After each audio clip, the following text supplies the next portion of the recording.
ይቅርታ አላየሁሽም ነበር። ችግር የለም እንደሚመስለኝ እኔ የተጋጨውክ። ስምሽ ማን ነው?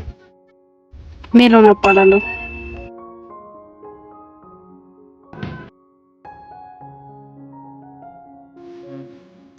ምን ነው ስሜ ሳትዘጋጅ እንደገባው የፈተና ጥያቄ ተምታታብህ?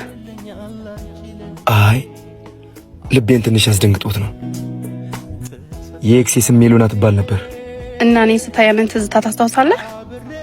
በእውነት እንደዛ አይደለም። አንቺን ሳይ አዲስ ታሪክ የሚጀምር ይመስለኛል። የሰው ልጅ ስማቸው ሊመሳሰል ይችላል፣ ልባቸውና ታሪካቸው ግን ፈጽሞ የተለያየ ነው። አስተዋይ ትመስላለህ። ምክንያቱም ሰውን በቀድሞ ቁስል መለካት አይገባም። አዲስ ሰው አዲስ ደስታ ሊሰጥ ይችላል። እና አዲስ ታሪክ እንጀምር። ግን አንድ ቅድመ ሁኔታ አለ። ምን? ይህ ታሪክ ከቀድሞ የተሻለ መሆን አለበት። እናያለን። የስምሽን ትርጉም ንገሪኝ። ሁሉን ከነገርኩማ ጥሩ አይመጣም። ሳሚን ቀን ይውጣልኝ መስከረሜ ይጥባ።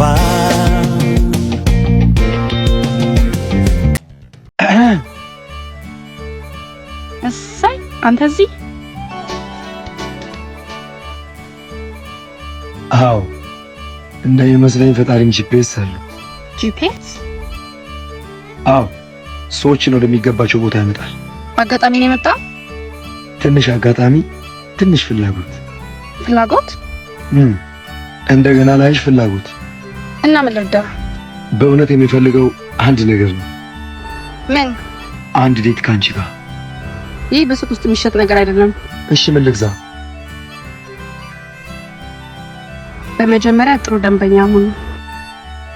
እንግዲህ አሁን ጥሩ ደንበኛ መሆኔ ለማሳየት የሚጠባ ነገር ስጪኝ። የሚጠባ? ምን ነው? የለም። ባይሆን ስልክን አውጣና ቁጥሬን ያዘው። በደስታ 11 53 ግን አንድ ምክር አለኝ። ምን? የቀድሞ ሜሎና ጋር አትሂድ። ምክንያቱም እኔም ሰጠህ አይታውን ቀምሰው የማታውቀው ትዝታ ነው። አንዳንድ ጊዜ አጋጣሚ የምንለው እድል ነው።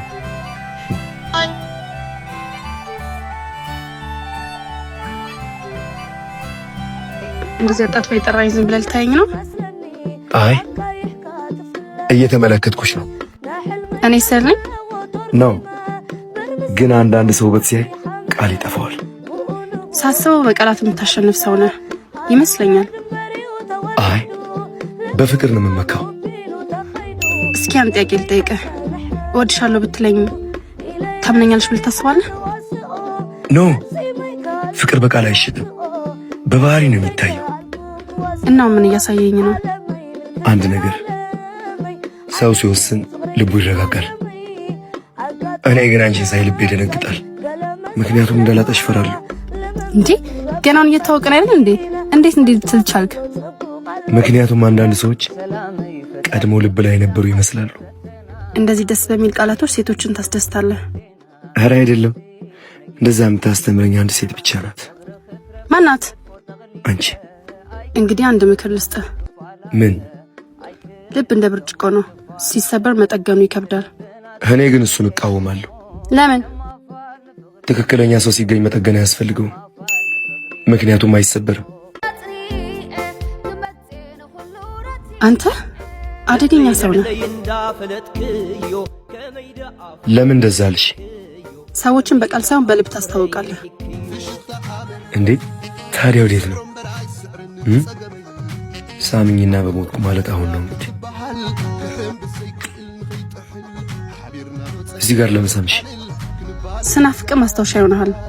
ማስታወሻ አልፈልግም፣ ምክንያቱም መቼም አንተጣጣ። ቻው ብላኝ ሄደች። ግን ከእሷ ጋር ሄደው እግሯ ብቻ አልነበረ፣ እኔ የምጠራበት ሰላሜን ነው ይዛ ሄደችው። ጀርባዋን እያየው ልቤ በዝምታ ፈጣሪ ሆይ እች ልጅ ከህይወቴ አታርቅብኝ እያለ ነበር። ደስታ ይሰማኛል፣ መጫወት፣ መዝናናት፣ መፈንደቅ ያምረኛል። እንዴ ሜሎና እዚህ ነሽ እንዴ? ሎንግ ታይም ከተገናኘን አይደል? ሃይ እንዴት ነህ? እና ፍቅር ተተዋውቀው ሰላሙ ይባላል። የድሮ ጓደኛዬና የቲያትር አስተማሪ ነው። ምን የሰላሙ ነው? ሰላሙን ያጥፋውና። እንደሚመስለኝ ከሆነ ጓደኞችሽ ብዙ ናቸው። አትጥፊሽ፣ በቃ እንገናኛለን። ምን ነው ቀና?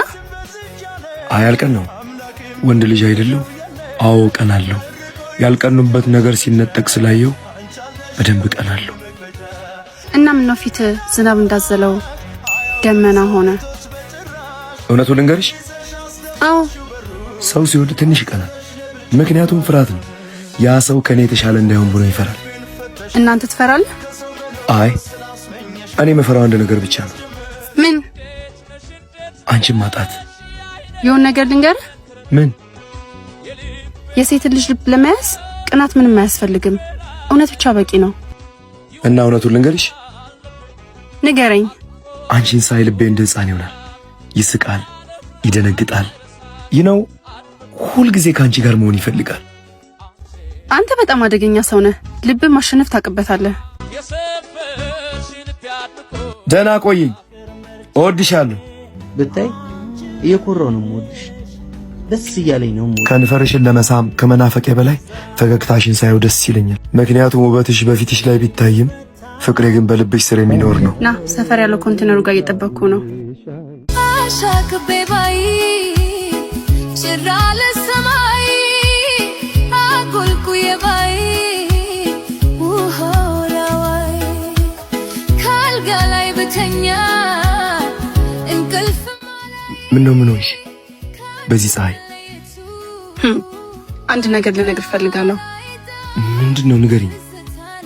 ምናልባት እኔ እንደምታስበኝ አይደለሁም። ማለት እኔ ተዋናይ ነኝ። ተዋናይ? አዎ። እናንተ አሁን በታሪኬ ውስጥ ነህ።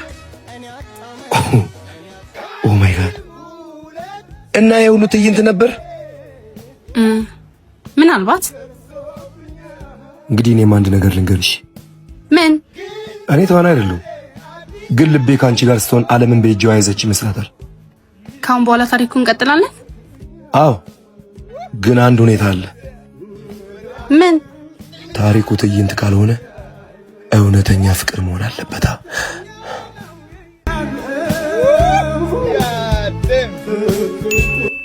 ከት በጣም ጥሩ ሲን ነበር። በጣም ጥሩ ሲን።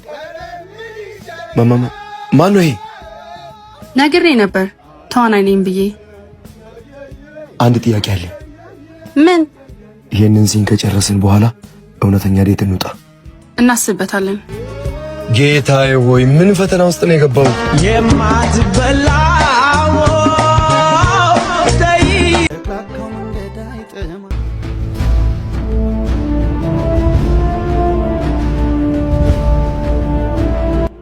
ልቀቁት!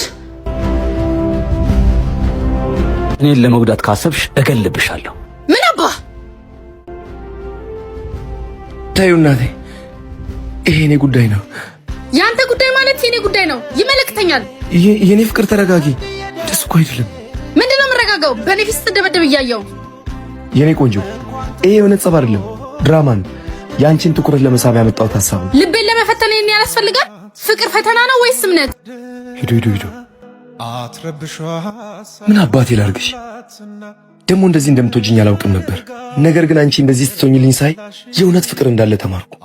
ፍቅር ለማሳመን እንደዚህ የሚሞከር ነገር አይደለም። በቃ እንዲህ ይታያል። ነገር ግን በማጥፋት አይደለም። ከዛሬ ጀምሮ ልቤን አሳይሻለሁ፣ አልፈትንሽም። እኔ ግን ድንጋይ አምጥቼ እስክመታልህ ድረስ ደረስኩ።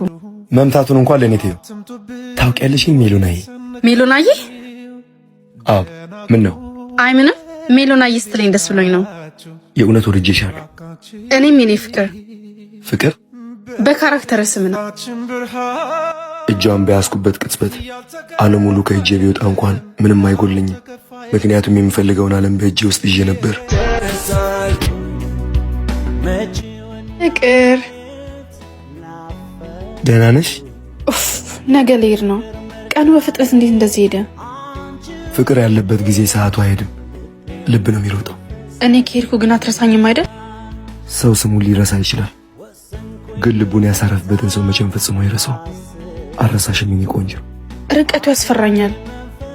ርቀት ፍቅርን አይፈትንም፣ ፍቅር የሌለበትን ነው የሚያጠፋው። ናፍቆት ከአቅም በላይ ሆኖ ሲፈትን ምን ታረጋለህ? አይኔን ክድናለሁ፣ ከዛ ሳቅሽን አስታውሳለሁ። ልቤ ትመጣለች ብሎ ያረጋጋኛል። አንተ ሁሌም ጠንካራ ነህ። ጠንካራ መሆን ማለት አለማልቀስ አይደለም። ህመም እያለሽን ተስፋ አለመቁረጥ ነው። እኔም እንዳስታውስ ትፈልጋለህ? የሚወድሽን ሰው መያዝ ብቻ አያስፈልግም፣ ህልምሽም እንዲሳካ ይፈልጋል። እሺ ብትናፍቀኝስ? ጨረቃ ነው ያለው። ምክንያቱም አንቺም እዛው ነሽ፣ ትመለከቸዋለሽ። ሰዎች በሀገር ሊራራቁ ይችላሉ፣ በፍቅር ግን አይራራቁ።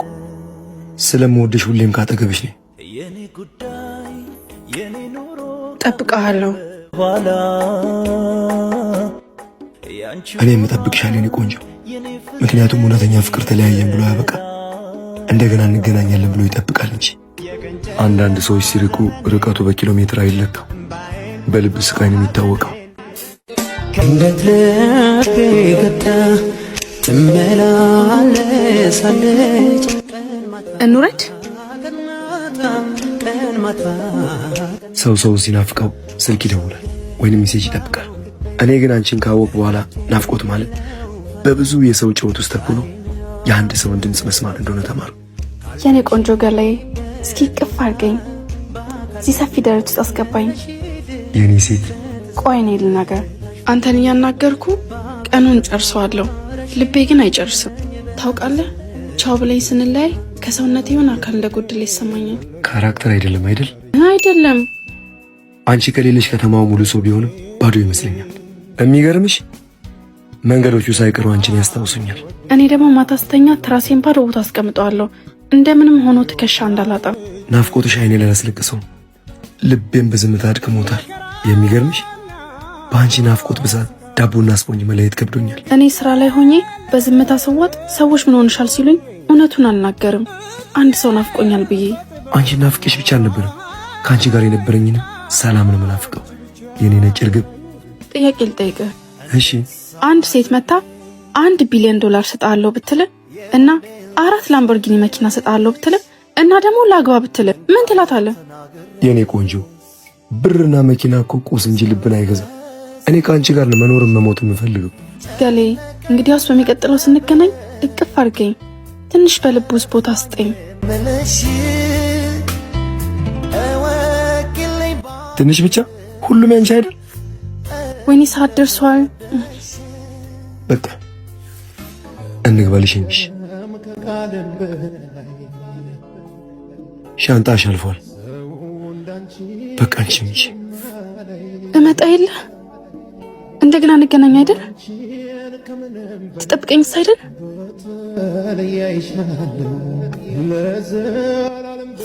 አዎ ጠብቅሻለሁ፣ እንገናኛለን።